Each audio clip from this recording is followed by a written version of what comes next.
या दिवाळीत जीएसटी कमी होणार, यंदाची दिवाळी विशेष असेल, पंतप्रधान नरेंद्र मोदींनी दिली भारतीयांना खुशखबर।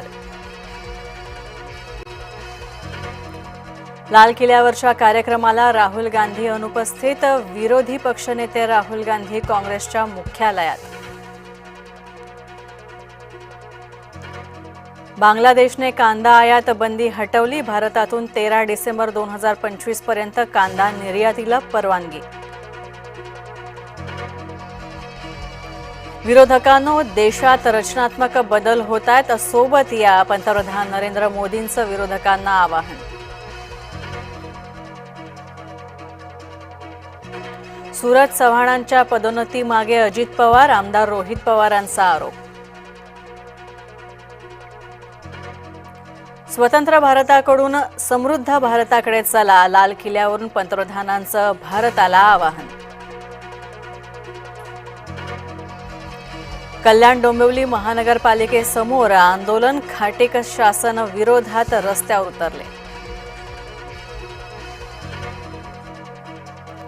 भारतीय स्वातंत्र्य चिराई हो, जय महाराष्ट्राकडून सर्वांना स्वातंत्र्य दिनाच्या हार्दिक शुभेच्छा। देशाला राष्ट्रीय स्वयंसेवक संघावर गर्व आहे, पंतप्रधान नरेंद्र मोदींनी केलं वक्तव्य। ठाकरेंना धडा शिकवण्यास भाजप सरसावली, बेस्ट निवडणुकीमध्ये भाजपचं ठरलं।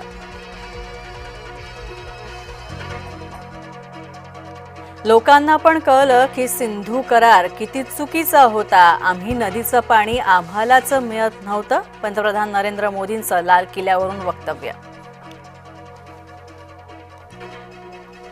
केंद्रीय मंत्री नितीन गडकरी यांच्या हस्ते ध्वजारोहण, गडकरी यांच्या मंत्रालयातील वरिष्ठ अधिकारी हजर।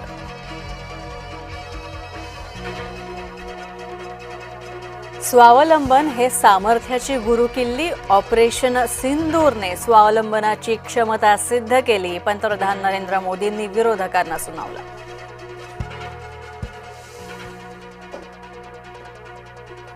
भारत आता खेळणी निर्यात करू लागलाय, पंतप्रधान नरेंद्र मोदींनी व्यक्त केलं समाधान।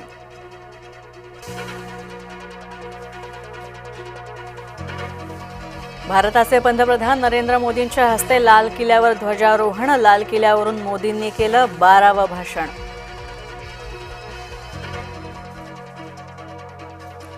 लोकनियुक्त पंतप्रधान म्हणून मोदींचा नवा विक्रम, सर्वाधिक वेळा लाल किल्ल्यावरून भाषण करणारे पहिलेच पंतप्रधान ठरले नरेंद्र मोदी।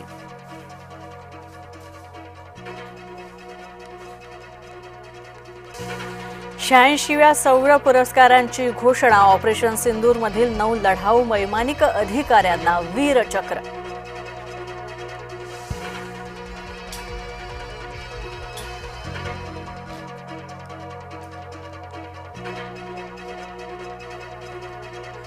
गोविंद पथकांची तयारी आता अंतिम टप्प्यात, उद्या साजरी होणार धूमधडाक्यात दहीहंडीचा उत्सव।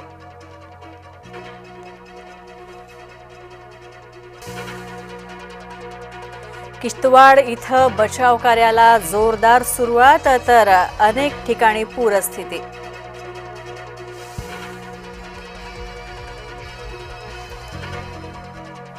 इटालियन तरुणींना भारतीय गाण्याची भुरळ, गायली अनेक भारतीय गाणी।